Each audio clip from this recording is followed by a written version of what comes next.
Alright. So after you've got your female in your net, make sure you set up a little holding tank where you're actually going to do the stripping and drop her in it. Make sure it's the same water out of your tank, that way she doesn't go into any kind of shock or anything like that. I have a little cobalt blue zebra.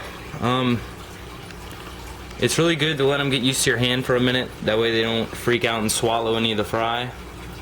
It puts them under a lot of stress when you do this, so anything you can do to help is going to be good.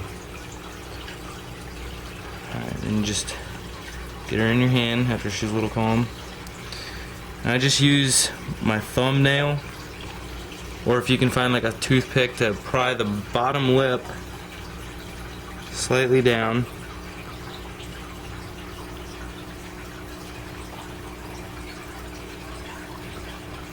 And then after you get that, there goes all the little babies. The whole process, depending on your level of experience doing this, should only take anywhere from 30 seconds to a minute and a half tops.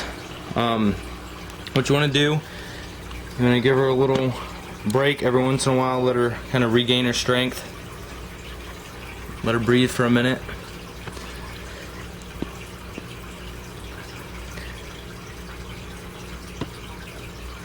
See those little guys? She already spit one out in the tank, so I know she's ready.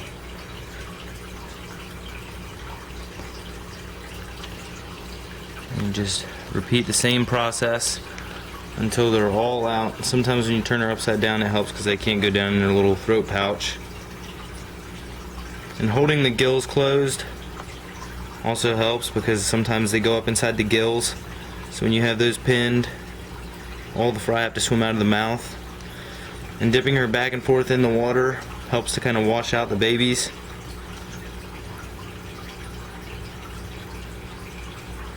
Let's see. After you think you've got them all out, just take a quick peek up inside of her mouth. Oh, see, I can still see a couple more, so I'm going to let her breathe for a minute. You see she's already got a lot. This is her first time actually breeding, so we'll see. You can see her throat pouch is swollen right here. I mean, she's still got some in there. She's trying to hide them. There goes one.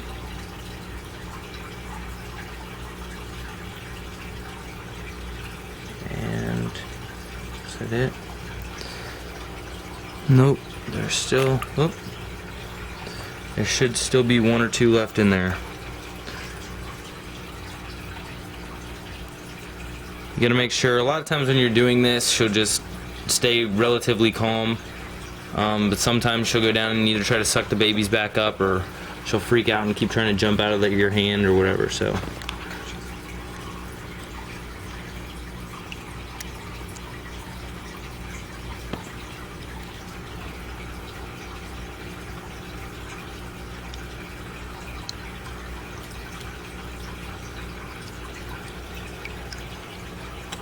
and that's all it.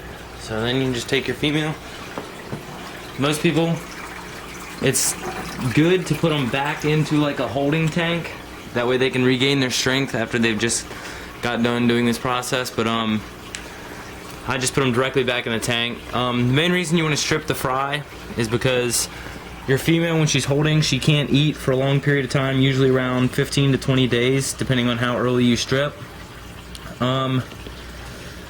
So in that period she's becoming emaciated and she's not being able to eat, but I've always found that if I put them right back in the tank, they'll start eating again as soon as I strip them. They know they're gone. But you just want to do that because it gets her back on feed quicker and helps her regain her strength, and they'll start breeding again even sooner. So there you go. Then you just take these little guys and wherever you're going to put them. If they're premature, if they still have egg sac on them, if like these guys are free swimming right now, they're swimming all around, but if they're still attached to the egg and they're just kind of bobbing, you want to make sure you have an egg tumbler on standby so that you can put them in there, which basically just rolls and circulates them and gives them fresh water. But there you go, that's how I strip my Africans.